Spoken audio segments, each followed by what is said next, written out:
teve uma visão de Nossa Senhora. E, nessa visão, Nossa Senhora dizia a ele que ele não precisaria mais ofertar rosas de verdade a ela, mas que ofertasse a ela todo tipo de rosa, que seria a oração. E ele perguntou a ela que tipo de oração ela queria. E aí Nossa Senhora apresentou a ele a coroa das 7 alegrias. Eu não sei se vocês já observaram, mas os franciscanos, no hábito franciscano, eles têm como se fosse um textozinho neles.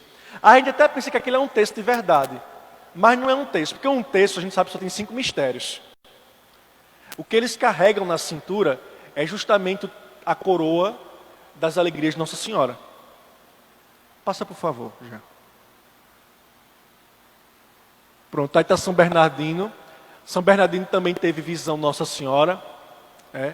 E, segundo São Bernardino, Nossa Senhora, quando se rezava essa coroa das 7 alegrias, muita gente era curada, muita gente se convertia. E aqui nessa imagem, porque a imagem não está tão boa, mas aqui é uma visão de São Bernardino e vários doentes, hereges e tal. É uma visão que mostra várias coisas acontecendo ao mesmo tempo. Conversões, curas, e isso graças a quê? Graças à oração da coroa das alegrias. Como eu falava, aqui está a coroa. São 7 mistérios, e aí tem um detalhe. Vitor, me presta aquela que tu estava usando, por favor, o teu, para eu mostrar uma coisa ao pessoal.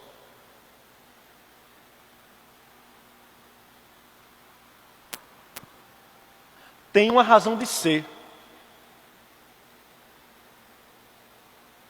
Obrigado, Vitor. Vocês já ouviram falar com quantos anos Nossa Senhora foi levada ao céu? Alguém já ouviu falar? Não, né? 72 anos. Ela não foi tão novinha para o céu, não, como todo mundo pensa. Vejam, ela teve Jesus com mais ou menos 13, 14 anos. Vocês vão somar com isso mais 33 anos. E mais um tempinho que ela conviveu na terra com os apóstolos. Então dão 72 anos. E quem disse isso ao franciscano e a São Bernardino? A própria Virgem. A própria Nossa Senhora foi que falou que foi elevada ao céu com 72 anos. E o que é que isso tem a ver com a coroa? É porque a coroa das alegrias, ela tem 7 dezenas, ou seja, dão 70 Ave-Marias, e no lugar das 3 Ave-Marias, a gente rezou aqui hoje 3, mas são só 2. Não se invoca o Pai, o Filho e o Espírito Santo na coroa das alegrias. Só se rezam 2 Ave-Marias. E isso para quê? Para completar os 2 anos que faltam dos 72 anos da Virgem Maria. Vocês entenderam isso? Obrigado, Pedro. Então, essa é a coroa das alegrias. E qual é a finalidade da coroa das alegrias? É justamente refletir sobre os mistérios da alegria na vida de Nossa Senhora. E aí, os mistérios da Nossa Senhora das Alegrias são: o primeiro, o mais importante mistério da vida dela, a Anunciação. Ela saber que ia ser mãe de Deus. O segundo mistério da alegria, a visita de Nossa Senhora Santa Isabel. O terceiro, o nascimento de Jesus em Belém. Quarto, a adoração dos magos. Quinto, a apresentação de Jesus no templo entre os doutores da lei. Sexto, a ressurreição de Jesus. Eu não sei se vocês já escutaram, mas conta a tradição da igreja que quando Jesus ressuscitou, a primeira pessoa que ele visitou, a primeira pessoa que viu Jesus não foi Madalena, não foi aqueles que estão na Escritura, mas foi a mãe. Ela foi a primeira que viu o filho ressuscitado. Embora a Escritura não fale sobre isso, mas é uma questão de fé da igreja. E também seria até óbvio, né? Porque querendo ou não, ela sofreu com ele desde a encarnação até a cruz. Seria também lógico que ele procurasse aquela que era a mais íntima dele em toda a sua vida. E é por isso que a gente acredita piamente que a ressurreição de Jesus teve como primeira visualizadora a Virgem Maria. A sétima alegria, existe uma confusão sobre a sétima alegria. Alguns falam que a sétima alegria é a vinda do Espírito Santo sobre os apóstolos de Nossa Senhora. Já outros afirmam que a sétima alegria é a assunção e coroação da Virgem Maria no céu. Então nunca houve um consenso sobre essa sétima alegria. Então é natural que em alguns lugares, em alguns textos, vocês vejam que a sétima alegria seja a vinda do Espírito Santo, que em outros vocês vejam que seja a coroação da Virgem Maria. Contudo, sendo um ou outro, não deixa de ser a alegria da Virgem Maria.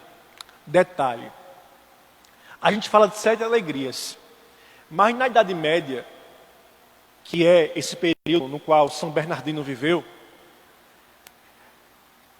há autores que falam de 3 alegrias, há autores que falam de 7, há autores que falam de 10, há autores que falam de 15 alegrias.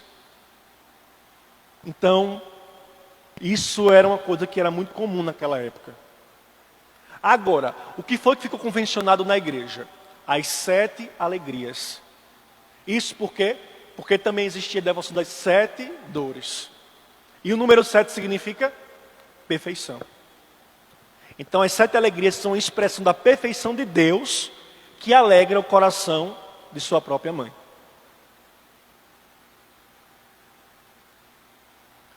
E aí vamos lá.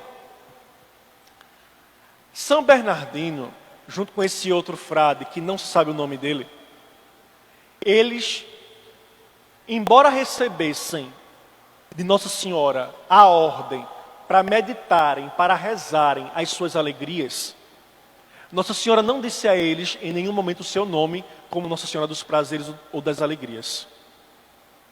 Ela apenas apareceu e disse, rezem, mas não disse o nome. E é aí que a coisa começa a ganhar um novo formato. Por quê? Porque de uma devoção franciscana, ela vai começando a se tornar uma devoção de toda a igreja. E aí é que a gente começa a saber, a ouvir algo sobre as aparições de Nossa Senhora ao longo da história. A primeira aparição, que se tem certeza, ela aconteceu em Lisboa, numa vila chamada Vila de Alcântara, em 1599. Ali. Ela apareceu sobre uma fonte na Quinta dos Condes da ilha, em Alcântara. E apareceu, na verdade, uma imagem dela, nesse lugar. A imagem de Nossa Senhora dos Prazeres. E essa fonte, ela foi apelidada como Fonte da Santa, como está aqui no texto, porque naquela fonte, da água que brotava daquela fonte, aconteciam muitos milagres. Até hoje, essa fonte ela é muito visitada lá em Alcântara, em Portugal, porque ainda acredita-se que dela emanam muitos milagres, muitas bênçãos, quem ganha água dessa fonte. Além disso, a partir dessa história da fonte, é que vai começar a surgir também um outro elemento importante da devoção Nossa Senhora dos Prazeres, que é a água. Eu falo às vezes para vocês aqui na paróquia, vocês talvez nem acreditem muito nisso, eu levei na brincadeira, mas a devoção dos prazeres está intimamente ligada à água. Explicar o porquê da água, de Nossa Senhora usar a água, o porquê de ela querer utilizar água, nós não sabemos ainda. Ela não revelou isso para ninguém ainda. Mas a maior expressão da presença dela, das aparições dela, é justamente através da água. E foi justamente através da água que muitas curas aconteceram, que muitas conversões aconteceram.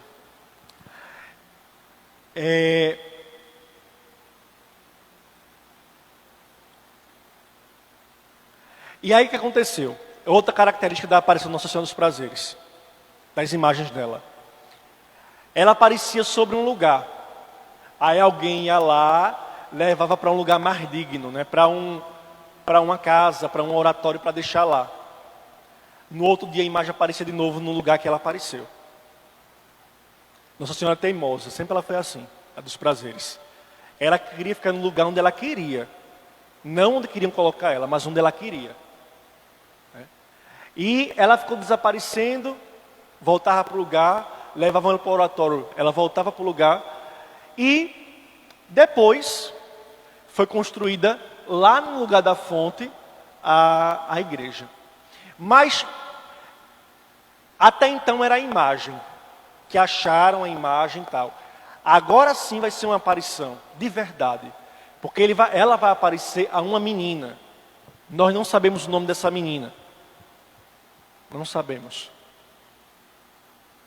E ela pediu a essa menina que ela dissesse aos vizinhos e aos seus pais que edificassem uma capela, uma ermida, naquele lugar da fonte, onde foi servida e venerada por todos que desejavam a invocar sob o título de Senhora dos Prazeres. Foi a primeira vez que de verdade ela disse qual era o nome dela. Senhora dos Prazeres. Pelo menos a primeira vez que se tem registro. No final vocês vão entender isso. Mas é a primeira vez que se tem registro, 1599. E aí começaram a construir a igreja é essa daqui que está aqui, no cantinho, uma igreja muito bonita, por sinal. E um detalhe é que vocês nunca vão encontrar imagem de Nossa Senhora dos Prazeres igual, ou parecida pelo menos. Por exemplo, essa daqui é porque não dá para ver muito, mas eu posso botar nos grupos mais tarde esse trabalho. Essa imagem de Nossa Senhora dos Prazeres, a roupa dela, a túnica dela é rosa. E o manto é azul. A diferença da gente, né? Da gente é branco com o manto azul. A de Jaboatão, branco com manto azul. Mas eu acho que vocês já ouviram falar o padre Alberto Gamberini, que ele tem um santuário dos prazeres, né? Ele trabalha no santuário dos prazeres. Lá a imagem do santuário dele, ela é de túnica rosa com o manto azul. E aqui em Paulista, antes da restauração que o padre Valdemir mandou, a primeira restauração que o padre Valdemir mandou fazer, a imagem era justamente assim. Ela era com a roupa rosa com o manto azul. Mas depois que o padre Valdemir mandou fazer o restauro, descobriu-se a cor original dela, que é essa cor acinzentada com o azul. No caso da gente, a daqui de Paulista. Então essa foi a primeira aparição de Nossa Senhora. Em Portugal ainda, existe uma outra aparição que é essa do Castelo de Vide. Essa é a igreja.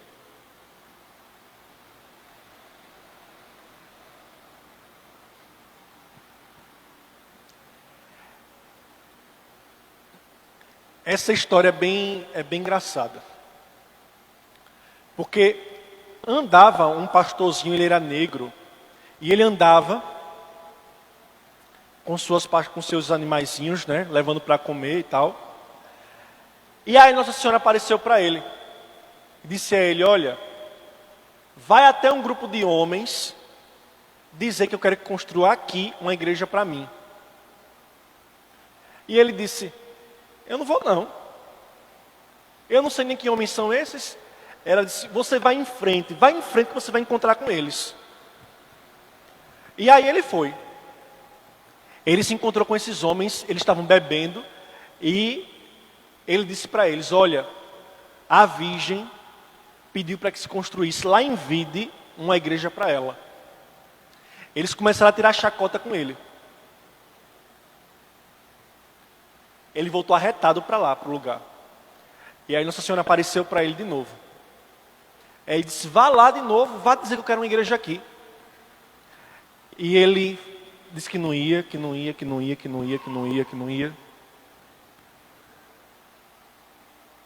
Aí ela convenceu ele de ir, ele foi. Aí que chegou lá, de novo, os homens começaram a tirar onda com a cara dele, a dizer que não acreditavam nele, que ele era um doido. Aí ele voltou arretado de novo. Aí Nossa Senhora apareceu mais uma vez para ele. Disse, vá lá, peça para eles construírem uma igreja para mim. E aí, ele disse, mas eles não acreditam em mim, o que é que eu vou mostrar para eles para dizer que eles acreditam em mim? Ela disse, vá, que você vai ter um sinal.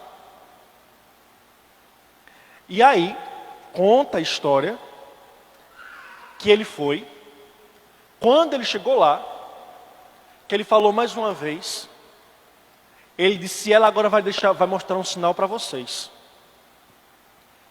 Conta a história que o homem, de negro, ficou branco.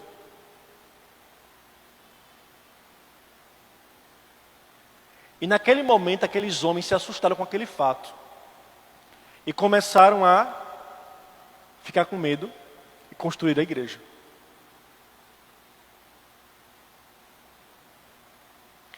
Mas aí é que vai entrar a parte mais interessante e que acontece muito também aqui em Paulista. Construíram a igreja e numa certa noite, num certo dia, num certo período, eles viviam da terra, da agricultura. E chegou uma seca desastrosa, que terminou destruindo as plantações e todo mundo ficou desesperado.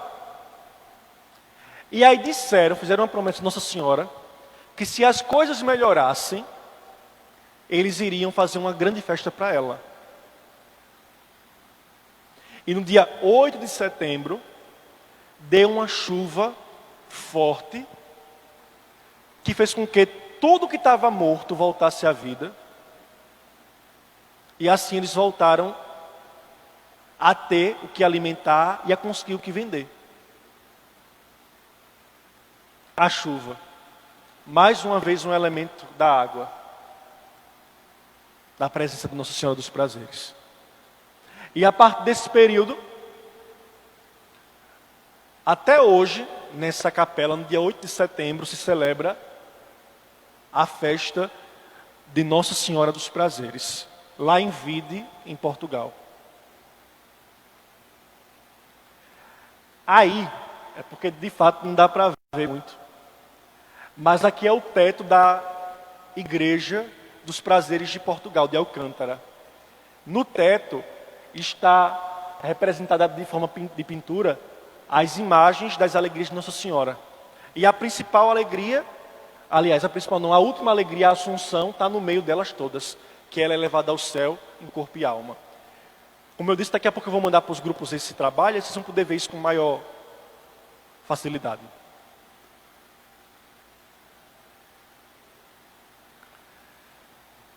Isso foi em Portugal. Vamos agora para o Brasil.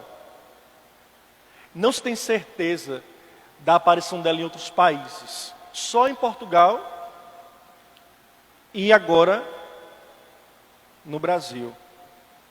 No Brasil existe uma única aparição dos prazeres no Brasil. Aqui em Pernambuco. Mas ela chegou muito antes dessa aparição. Ela chegou pela primeira vez aqui em Pernambuco, no Brasil, em 1569. Aliás, minto eu. 1558, ali em cima. Com um frade chamado Pedro Palácios, que é esse que está aqui no canto. E onde é que isso aconteceu? Lá em Vitória do Espírito Santo. Esse frade espanhol, ele veio da Espanha para fazer missão aqui no Brasil. E quando chegou aqui no Brasil, ele trouxe com ele um quadro de Nossa Senhora das Alegrias. Esse quadro até hoje, quem vai lá no Santuário da Penha, no Espírito Santo, ele está no altar. Você pode ver um quadro muito bonito. E ele trouxe esse quadro, e lá na subida do Monte da Penha, em Vila Velha, no Espírito Santo, ele construiu um pequeno altarzinho em cima de uma pedra e colocou esse quadro lá. E ele ensinava o pessoal a rezar nesse quadro. Só que o que começou a acontecer? Esse quadro que estava embaixo, quem já viu Vila Velha, sabe que a igreja fica em cima de topo de um monte, E estava embaixo. Então o quadro toda vez aparecia em cima. Aí iam lá, buscavam um quadro, traziam ele para baixo. De repente, no outro dia, o quadro estava lá em cima de novo. Desceram o quadro. O quadro aparecia de novo lá em cima. Desceram o quadro. O Frei Pedro, ele viu nisso algo sobrenatural. E ele teve a ideia de construir uma igreja para Nossa Senhora. Só que quem vai hoje em Vila Velha sabe que a padroeira dessa igreja lá não é Nossa Senhora dos Prazeres ou das Alegrias, mas sim a Penha. Por que Penha? Porque a devoção Nossa Senhora da Penha, espanhola, não é aquela que a gente tem aqui no Recife, que tem um dragãozinho, um jacaré com um homem no pé. A Penha da Espanha é diferente. A Penha da Espanha é porque Nossa Senhora apareceu em cima de uma montanha, de uma penha. Penha, montanha. Então o que aconteceu? Lá no Espírito Santo, trocaram a padroeira da igreja para ser Nossa Senhora da Penha. Agora, quem olha a imagem do altar, que é uma imagem portuguesa, vê claramente que é uma Nossa Senhora dos Prazeres.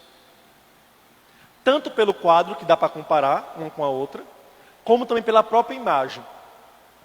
A imagem da Penha, do Espírito Santo, ela veste rosa com azul, como a dos Prazeres de Portugal.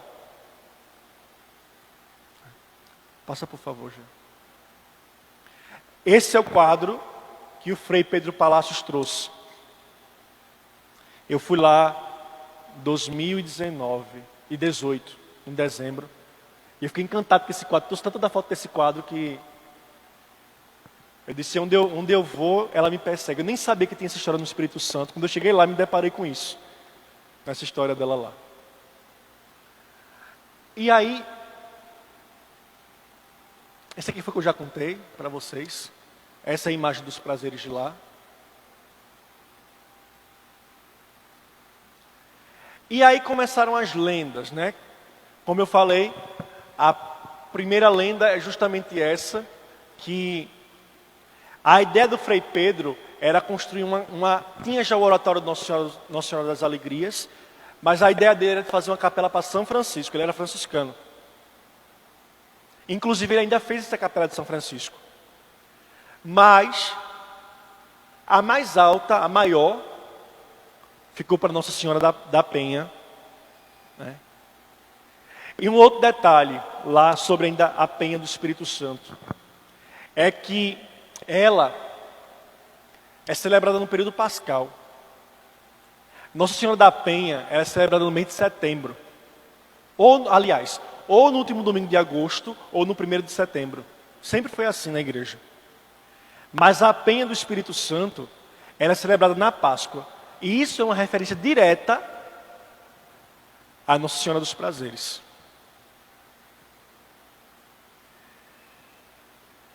Aqui está a Penha, né, como ela era antes. O monte lá em cima, a igreja. E uma outra coisa que aconteceu lá no Espírito Santo foi também envolvendo a água. Fala-se lá que Nossa Senhora, que lá existe uma fonte que brotou água lá no alto da montanha, lá no alto do penhasco da Penha. E de fato, quem vai lá até hoje, existe uma pedra gigante, que eu não sei se ela foi cortada ou se ela já é natural, que ela dá de frente para a Vitória do Espírito Santo, essa pedra. Vila Velha é uma cidade e Vitória é outra, divididas pelo próprio mar. Para chegar tem que atravessar uma ponte gigante. E de Vila Velha para Vitória, dá uma distância grandiosa mesmo ainda. Tem essa pedra. Nessa pedra sempre tem água. Mesmo no verão, sempre tem água nessa pedra lá. E é justamente onde dizem que ela apareceu. Agora, ao mesmo tempo que isso aconteceu, também se fala que essa pedra grande não tem nada a ver com essa aparição. Dizem que é em outro lugar, já em cima mesmo do santuário. Porque onde essa pedra fica para o santuário, ainda fica muito distante. Mas enfim, dizem que lá apareceu uma fonte de água também. E isso foi lá no Espírito Santo. Foi a primeira chegada de uma imagem dos prazeres no Brasil. Agora chegam as daqui de Pernambuco. E aí eu coloquei as duas, a nossa e a de Jaboatão, para a gente fazer uma análise de imagem.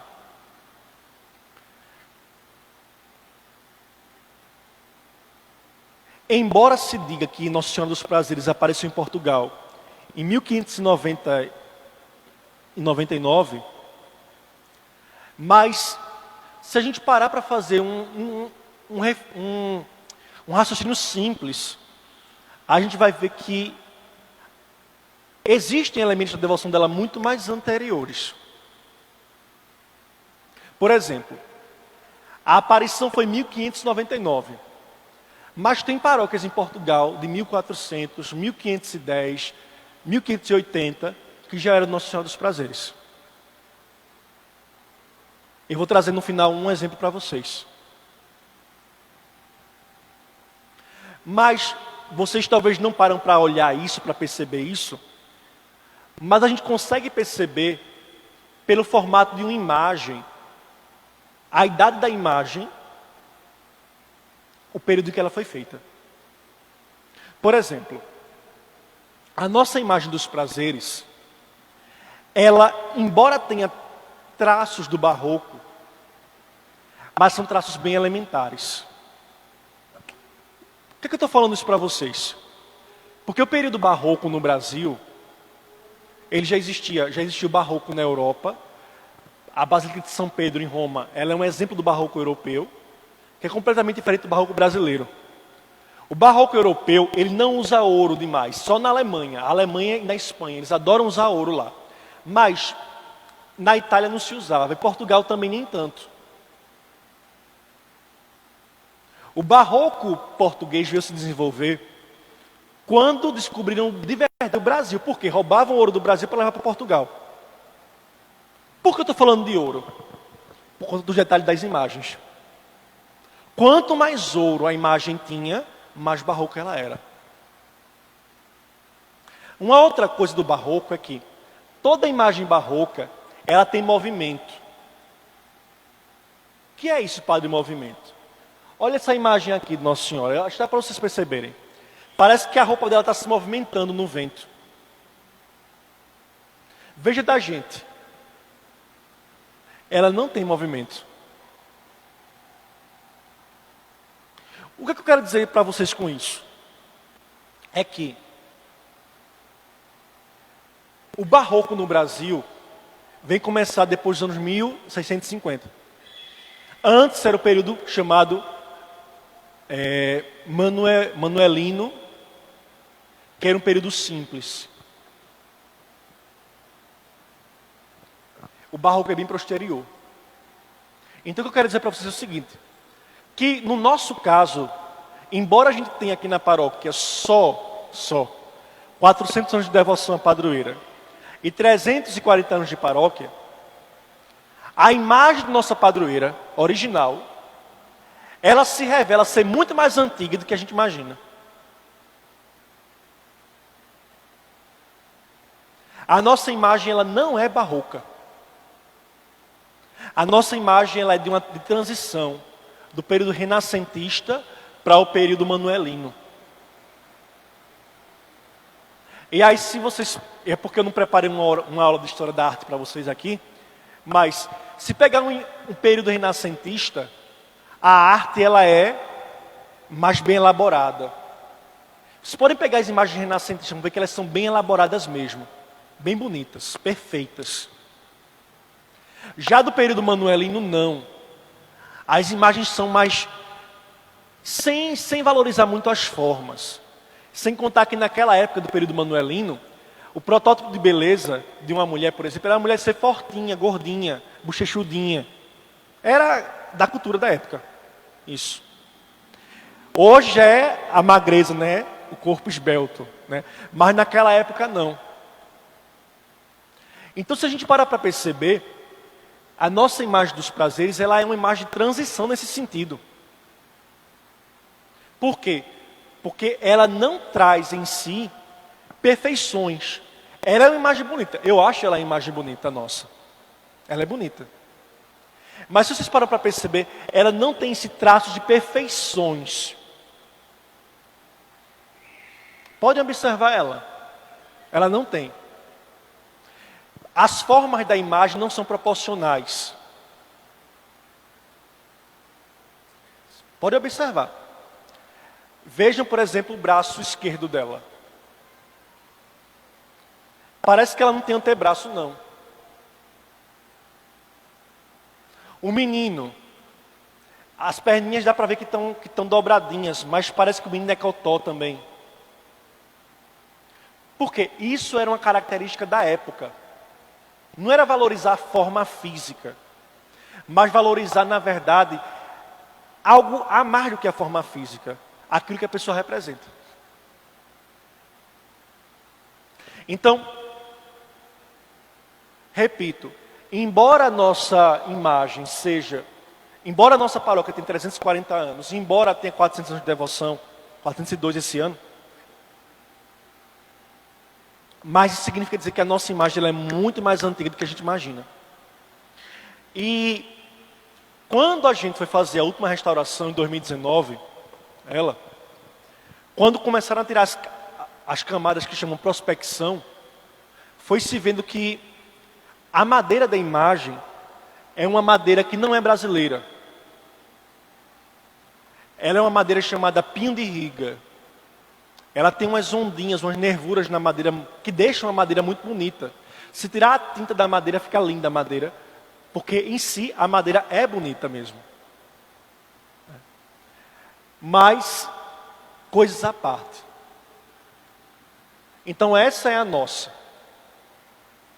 Nós não temos exatidão do período que ela chegou aqui. O que nós sabemos pelo livro de Tom da Paróquia, o livro número 1, é que em 1919 já existia a devoção dela aqui em nossas terras. Aliás, 1619. 1619 já existiam devoções. Não temos data exata, mas sabemos o ano. 1619.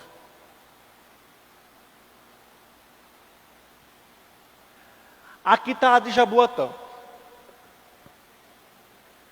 A de Jaboatão já é mais recente, do século já 17, essa imagem.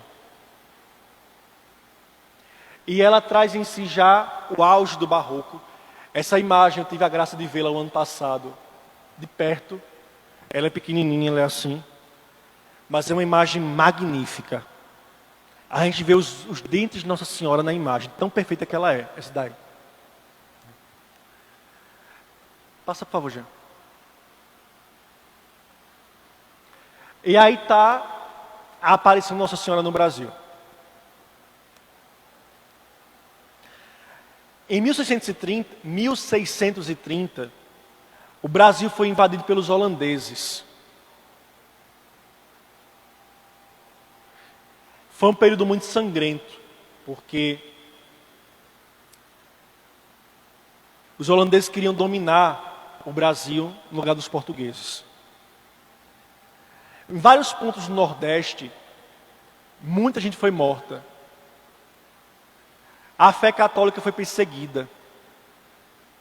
Aqui ao lado nosso, no Rio Grande do Norte, foram mortos vários padres e leigos, né, os mártires de Cunhaú e Uruaçu. Mas aqui em Pernambuco, o povo não ficou quieto, não. E se juntaram 3 generais e formaram um exército, que foi considerado o primeiro exército do Brasil. Juntaram brancos, negros e índios, que foi a chamada Batalha dos Guararapes.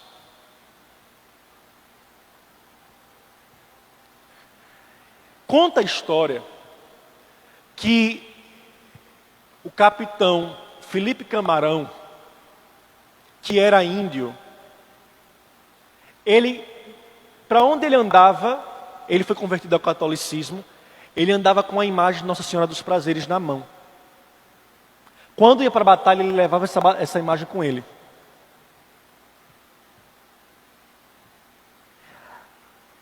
E quando ele percebeu que eles estavam perdendo a batalha lá em Jaboatão, ele invocou Nossa Senhora. E foi aí que Nossa Senhora apareceu. Vocês podem ver ali lá em cima, ó, ela aparecendo no início da foto, aqui em cima, desenho. Ela apareceu e deu uma ordem a eles. Qual foi a ordem? Não tinha mais pólvora, não tinha mais bala. Nossa Senhora pediu para que eles pegassem pitomba e usassem como bala.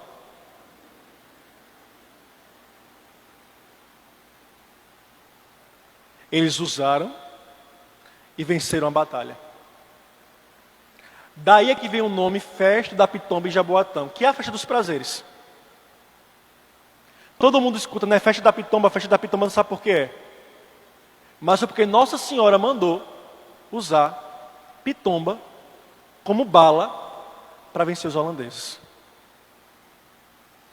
Mas eu não falei uma coisa.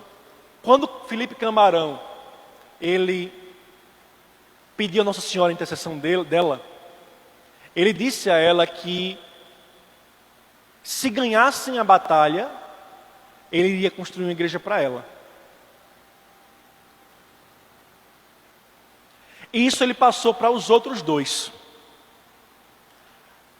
Junto com ele estavam mais dois generais, João Fernandes Vieira e agora o outro, não lembro agora o nome do terceiro. Mas João Fernandes Vieira, Felipe Camarão. O terceiro eu não me recordo agora. Barreto de Menezes. General Barreto de Menezes, isso. E aí o que aconteceu? Fernandes Vieira, ele disse, pois se a gente ganhar, eu também construo, não só uma, mas várias. E quando ganharam a batalha, foi o que aconteceu. Fernandes Vieira construiu a nossa, aqui em Paulista, 1659. Felipe Camarão construiu lá em Jaboatão, outra, mesmo ano, 1659. Fernandes Vieira construiu ainda um convento, que é o convento de Santa Teresa, lá em Olinda, na entrada de Olinda. Foi ele que mandou construir aquilo ali.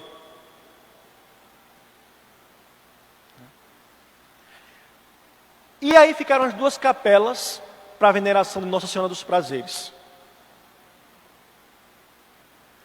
Só que Fernandes Vieira, ele construiu aqui em Paulista por quê? Porque ele comprou todas essas terras daqui, do antigo Engenho Maranguape. De onde é que vem o nome Engenho Maranguape dos Maranguapes? Que o povo às vezes nem sabe disso. Não sabe de onde é que vem a origem do nome Maranguape. Porque existia um Engenho Maranguape de verdade, que tinha como terra tudo isso aqui que são os Maranguapes, todos. Existiam dois engenhos, o Paratibe e o Maranguape. Fernandes Vieira construiu uma casa para ele, perto da matriz, perto da igreja antiga. Essa casa, infelizmente, a gente não consegue achar mais ela direito. A gente não achou mais. Mas além dessa terra, ele ganhou muitas outras terras aqui em Pernambuco, porque, querendo ou não, ele foi considerado um grande homem porque venceu os holandeses.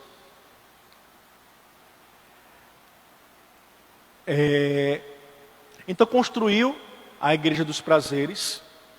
Passa, por favor, Jean. Aí estão os dois, Fernandes Vieira e Felipe Camarão. Fernandes Vieira, esse daqui. Volta, por favor. É esse daqui, Fernandes Vieira, lá, Felipe Camarão, que era um índio. Construiu a igreja aqui de Maranguape. A igreja de Maranguape, a matriz de Maranguape, ela foi feita para ser inicialmente uma capela. Uma capela de agradecimento pela vitória na batalha. Essa foto é dos anos 50, quando ela ainda estava de pé. A igreja, ela era considerada um patrimônio de riqueza sacra. Ela foi pintada com uma técnica chamada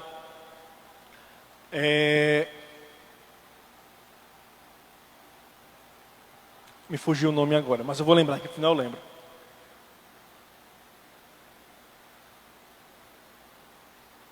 Enfim, daqui a pouco eu lembro.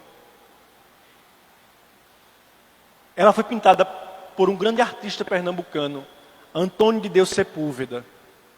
Esse homem, ele era um grande artista que ele era tão requisitado que ele não pintava para qualquer lugar, não.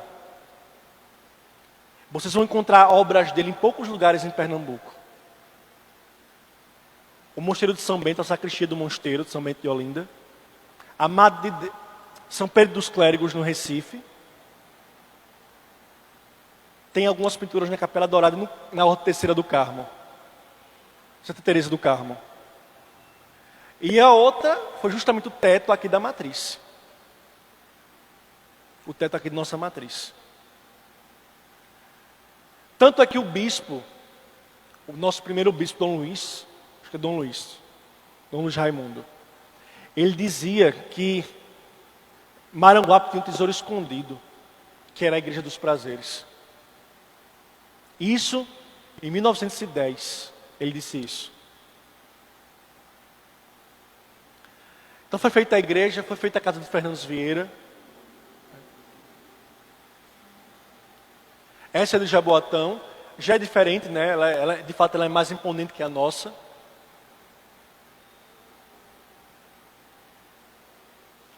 E aí, deixa na de Jaboatão, Jean. E aí, como vocês sabem, a nossa igreja foi construída por ele, né, já sabem agora isso. E como foi que ela virou paróquia? Foi criada a Diocese de Olinda, em 1600 e pouco. E João Fernandes Vieira pediu ao próprio rei português Dom João VI que se transformasse a capela em freguesia. Freguesia equivale à paróquia. Por isso que em alguns lugares aqui em Paulista, em alguns historiadores aqui de Paulista, eles vão dizer o seguinte, que a paróquia foi criada nos anos 1900. Alguns dizem isso. Porque na cabeça deles não existia uma clareza entre o termo freguesia e paróquia. A expressão paróquia, ela é de fato início dos anos 1900. A terminologia paróquia. Antes chamava freguesia. Tanto é que se vocês pegarem livros antigos dos anos 1930, 1940, vai estar lá, freguesia disso, freguesia daquilo, porque freguesia correspondia à paróquia. Mas foi a partir de 1900 que começou a mudar o nome de freguesia para paróquia. A freguesia de Maranguape foi criada em 1681. Claro que existe uma discordância sobre isso também. Por quê? Alguns historiadores dizem que ela é 20 anos mais velha ainda. É de 1661. Inclusive, se vocês pegarem convites da festa da padroeira, dos prazeres, camisas, às vezes, eu vi até em arte na internet, eu vi, lá fala desde 1661. Contudo, a certidão negativa da paróquia, o decreto de criação, é de 1681. Então existe esse ato, esse tempo. A gente está dizendo que vai celebrar esse ano 340. Mas pode ser que seja 360. Vocês entenderam isso?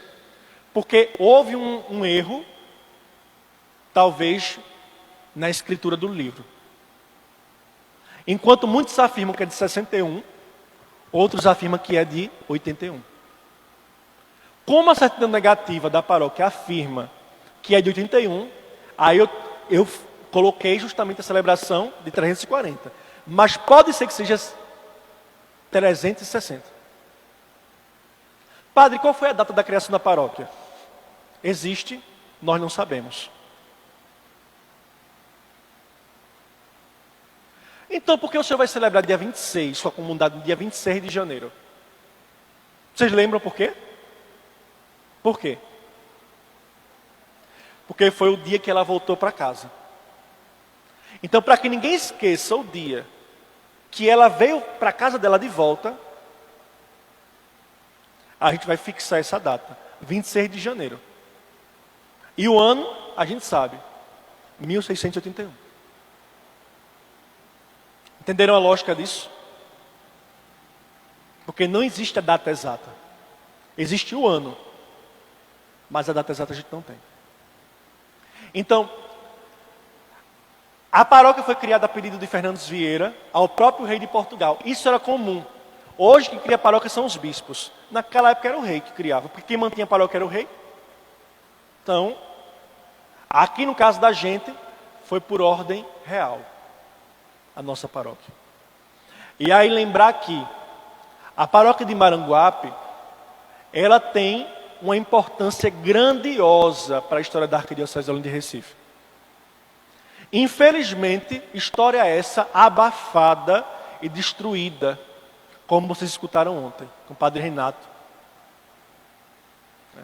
Infelizmente. Mas também por culpa da própria Arquidiocese, que não ligou de salvaguardar a história dessa paróquia. Porque vejam, nós somos a primeira paróquia da Diocese de Olinda. Somos chamada paróquia primaz.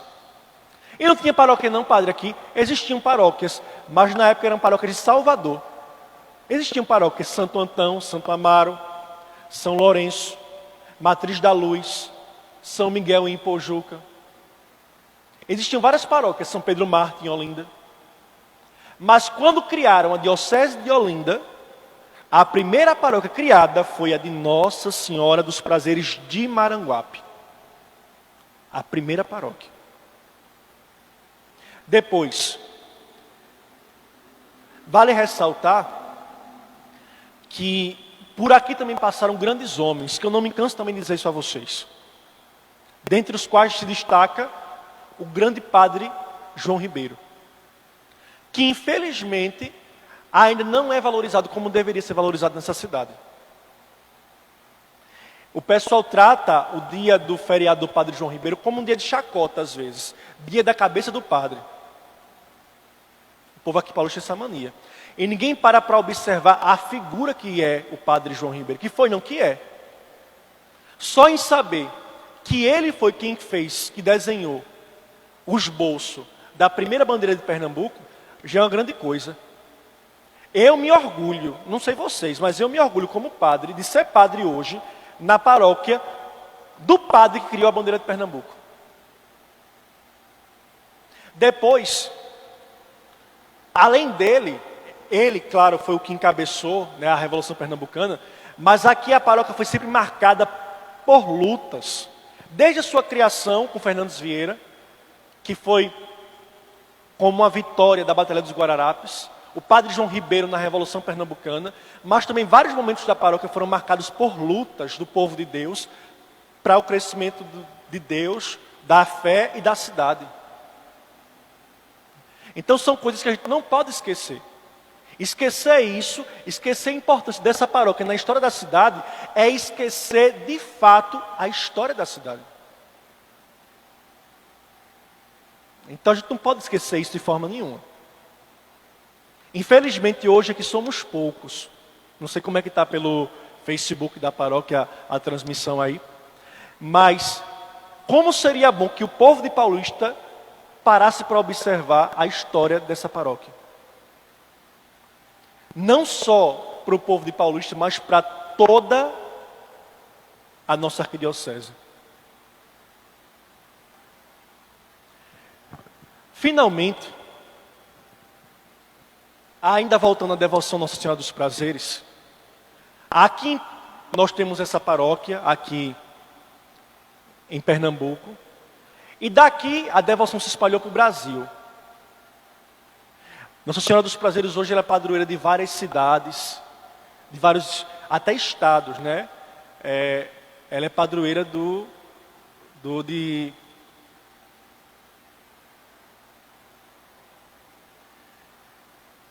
ela é padroeira de Maceió, eu esqueci o nome do estado, Alagoas. Ela é padroeira de Maceió e de Alagoas. Ela é padroeira de algumas dioceses, como, por exemplo, a diocese de Lages. E é padroeira de várias outras paróquias e capelas pelo país. Mas isso graças ao que aconteceu aqui em Pernambuco. Nossa Senhora dos Prazeres hoje, e eu queria que vocês lembrassem sempre disso, ela não é só lembrada apenas por suas alegrias, mas ela é lembrada principalmente por ser aquela que motiva os seus filhos a vencerem todas as batalhas. Quer vencer uma batalha?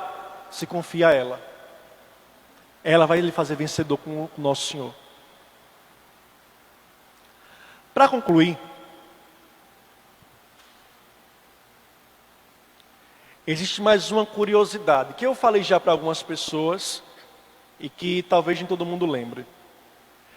Isso aqui é uma igreja lá em Portugal. Passa por favor, Jean.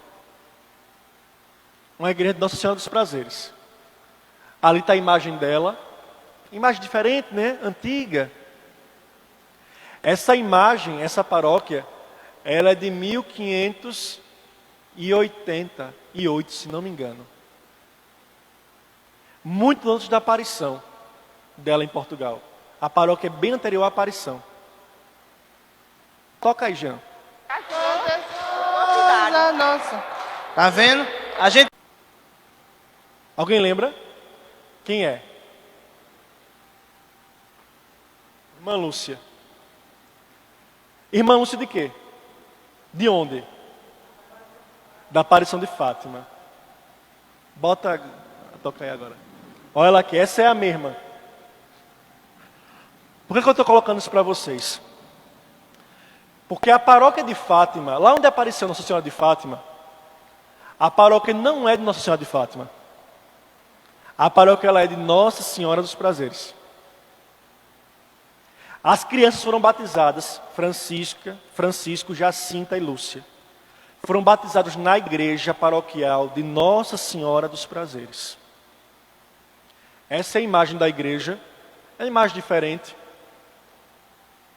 Mas que, por que eu coloquei Lúcia?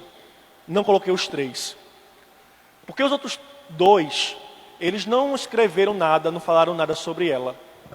Mas Lúcia tem vários escritos, nos quais ela falava que ia, quando estava aflita, ela ia até Nossa Senhora dos Prazeres. Se alguém tiver oportunidade, existe uma assinatura de livros católicos pela internet, chamado Minha Biblioteca Católica. O primeiro livro, é antigo esse primeiro livro, não sei nem se eles estão editando ainda, mas ele se chama Aparições de Fátima. E é justamente uma narração dela, ela escreveu contando do jeito dela, como foi a aparição de Fátima. Eu não tenho esse livro, mas eu tenho um aplicativo que tem esse livro em áudio, e eu escutei pelo áudio. E a própria Lúcia fala que assim, que ela não gostava da imagem, que a imagem não era aprazível, essa expressão que ela usa, não me era aprazível, ou seja, não era uma coisa que agradava por não ter beleza, não era bonita.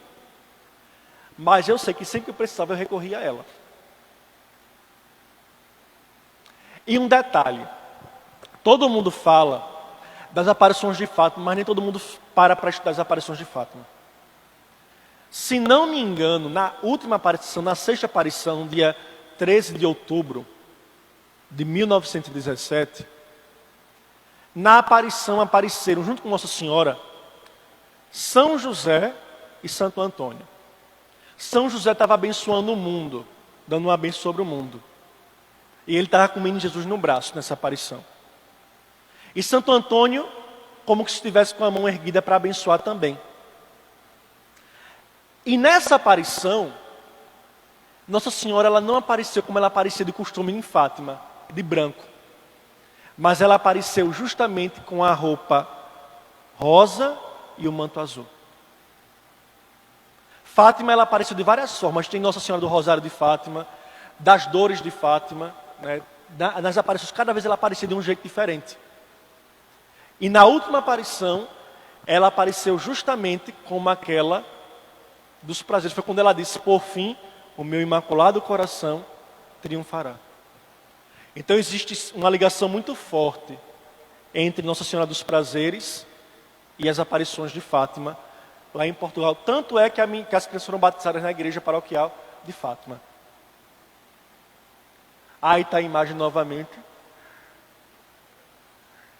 E aí se fala, né, no livro de tomo da paróquia, onde é que eu peguei isso? Tem um site, podem botar lá no Google, Paróquia, Igreja Paroquial de Fátima em Portugal. Aí lá tem, falando sobre a igreja, isso aqui é do livro de tomo da igreja. A freguesia da Serra, situada no lugar de Fátima, tem como padroeira Nossa Senhora dos Prazeres. Foi desmembrada do colegiada de Ourém no ano de 1568. Eu falei 8, mas que 68. Ou seja, se a aparição em Portugal foi em 1590, já tinha paróquia, então a devoção dos prazeres era muito mais antiga, que se imagina. Uma outra coisa que eu tinha falado sobre a imagem, só porque senão eu vou esquecer, quando eu falei das características da imagem, se vocês pararem para observar, a imagem de Fátima, que é antiga, ela já se parece um pouquinho mais com a da gente, nos traços. Não tem tanto movimento, a imagem não tem tanta beleza, embora eu ache a da gente muito bonita. Ela é um pouco mais diferente. Então é assim que tem, que aqui aconteceu, né, ao longo da história, a história de Nossa Senhora dos Prazeres, de modo bem especial aqui.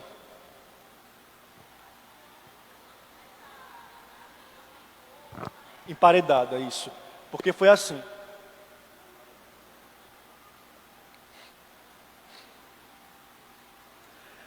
Em 1700 e alguma coisa, Napoleão invadiu a Itália, isso. Depois invadiu Portugal. E o que aconteceu? Ele ia acabando com tudo, né? A igreja tocava fogo em tudo, Napoleão. Então foi o que o povo de Portugal fez, dessa paróquia. Eles cavaram um buraco na parede e colocaram essa imagem na parede. Fecharam ela todinha. Para quê? Para que ele não quebrasse a imagem. Só que isso caiu no esquecimento, o povo esqueceu. Aí, em 1909, se não me engano, foi antes das aparições. Foram fazer uma reforma na igreja para aumentar a igreja. Quando começaram a quebrar a parede do altar, os pedreiros acharam essa imagem.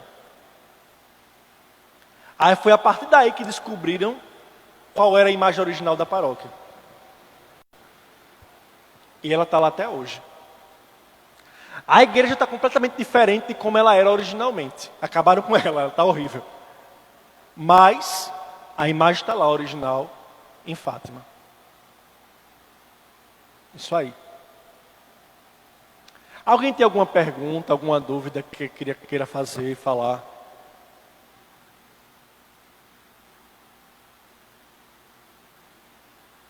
Não? Pronto. Então, daqui a pouco eu vou botar nos grupos esse material, esse mesminho que eu usei aqui, para vocês que quiserem dar uma olhada de novo, rever, podem passar esse material para quem quiserem, não tem problema não. Mas o que é importante salientar para vocês é que nada é por acaso, mas tudo tem propósito nas mãos de Deus. Como eu disse a vocês, Nossa Senhora dos Prazeres ela tem como sinal a água, a chuva, a fonte. Aqui em Paulista ela tem vários milagres, eu não vou contar porque para não adiantar o que a Renata vai fazer amanhã. Mas uma coisa é certa, ela sempre acompanha os seus filhos nas batalhas da vida para serem vitoriosos. E não é por acaso que aqui em Paulista aconteceu tudo o que aconteceu com ela. Criar uma paróquia tão bonita, tão importante, historicamente falando. Também tocar fogo nessa igreja, dar fim a tudo. Depois, mudar ela. Né? Porque a paróquia, todo mundo pensa que quando incendiaram a igreja matriz, pensaram que de imediato foi para Santa Isabel. Não foi. Ela foi para Nossa Senhora do Ó. Lá foi a sede da paróquia por alguns anos. Depois que ela foi para Paulista Centro. E por fim ela voltou para cá, para Maranguape. Não para a casa de verdade dela, mas para Maranguape. E isso tem um propósito da parte de Deus. Talvez a gente não tenha consciência disso agora. Mas Deus quer mostrar alguma coisa para a gente. Então que nós, povo de Maranguape, povo dessa paróquia dos prazeres, que a gente possa abrir os olhos para essa verdade. Que a gente possa contemplar tudo o que aconteceu ao longo da história, para tentar entender a vontade de Deus em nossa vida e na nossa paróquia. Porque Deus está querendo mostrar alguma coisa. Então, peçamos a Nossa Senhora que ela nos ajude, que ela nos abençoe, mas que ela também nos ilumine e nos conduza, para que a gente possa de verdade colocar em prática os planos de Deus em nossa vida. Amém? Vamos rezar. Finalmente, já rezamos as Ave-Marias da coroa. Vamos rezar a vossa proteção. Repitamos. A vossa proteção recorremos. Santa Mãe de Deus, não desprezeis as nossas súplicas em nossas necessidades, mas livrai-nos sempre de todos os perigos. Ó Virgem gloriosa e bendita, Nossa Senhora dos Prazeres,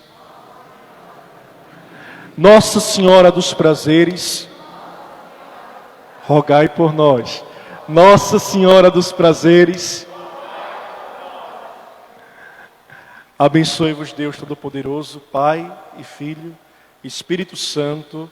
Amém. Então amanhã, eu acho que vai ser a parte mais interessante que vai coroar esse momento. Serão os milagres de Nossa Senhora. É muita coisa interessante. Então, se vocês já estão acompanhando esses dias todos, não deixe de vir amanhã não. Tragam mais gente, para que todo mundo conheça como Nossa Senhora é poderosa aqui em Paulista. Pena que nem todo mundo vê isso.